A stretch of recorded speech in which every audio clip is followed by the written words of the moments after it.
We're here because free speech is under attack. We're here because people are being convinced that socialism works. We're here because people are being judged guilty until proven innocent. We are fighting back with facts. This is not a safe zone, so buckle up, Buttercup. This is the raw, naked truth.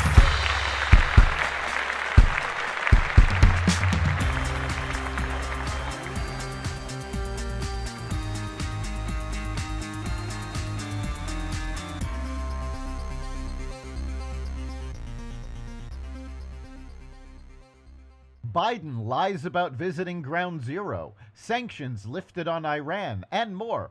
Welcome to the Raw Naked Truth. I'm your host, Eric Lupkin, and here's the news you need to know.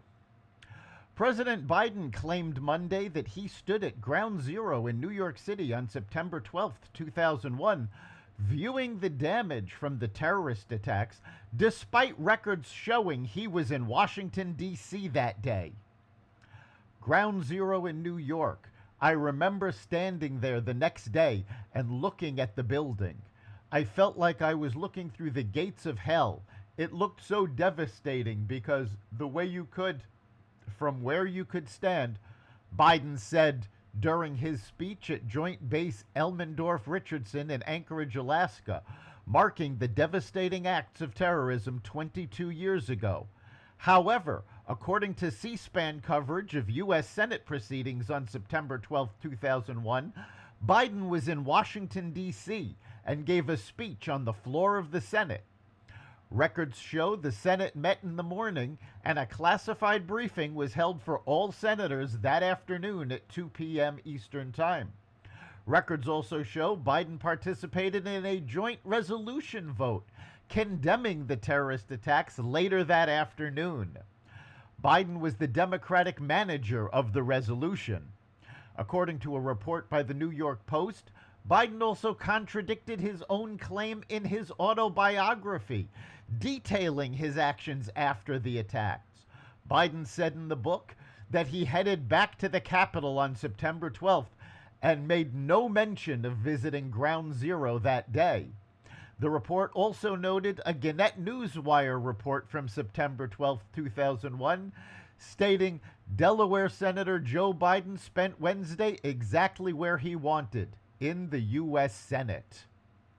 The Biden administration announced on Monday, September 11th, that it has agreed to allow international banks to release $6 billion in Iranian assets to clear the way for the release of 5 American citizens detained by Tehran, the Associated Press reported Monday. The administration has also agreed under the tentative deal to free 5 Iranian citizens held in the U.S. European, Middle Eastern, and Asian banks would have faced U.S. sanctions if they transferred the Iranian funds without the waiver specified out in the agreement. Secretary of State Anthony Blinken reportedly signed off on the deal last week, but Congress was only notified Monday. Republicans criticized the deal. Senator Tom Cotton of Arkansas called it shameful.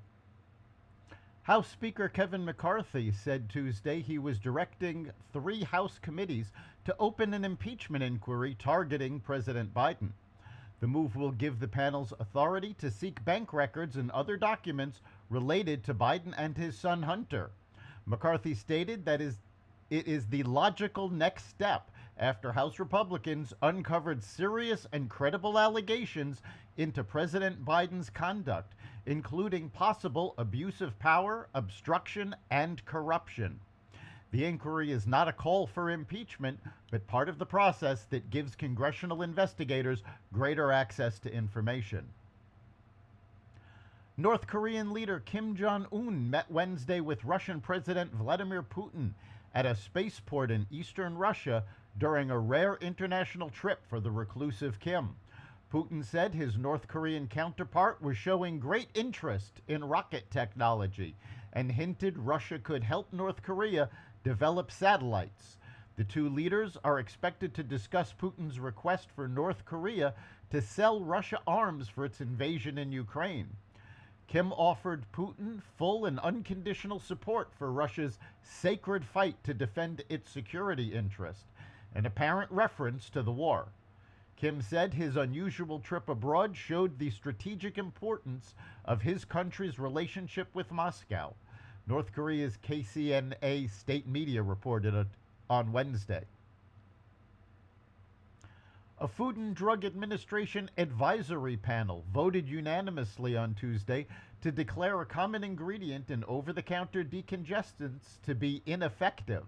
The FDA is now expected to decide whether to order the removal from store shelves of cold medicines that contain the ingredient phenylephrine. A trade group said a move like that could make popular over-the-counter products, including Tylenol, Mucinex, and Benadryl cold and flu remedies, unavailable until their manufacturers can come up with new formulas, the New York Times reported.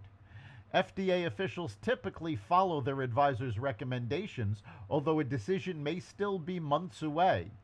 Phenylephrine is used in decongestants because the FDA had decided that medications using the more effective pseudoephedrine had to be moved behind the pharmacist counter because it is an ingredient in the manufacture of crystal meth, and government authorities were having difficulty reining in the manufacture.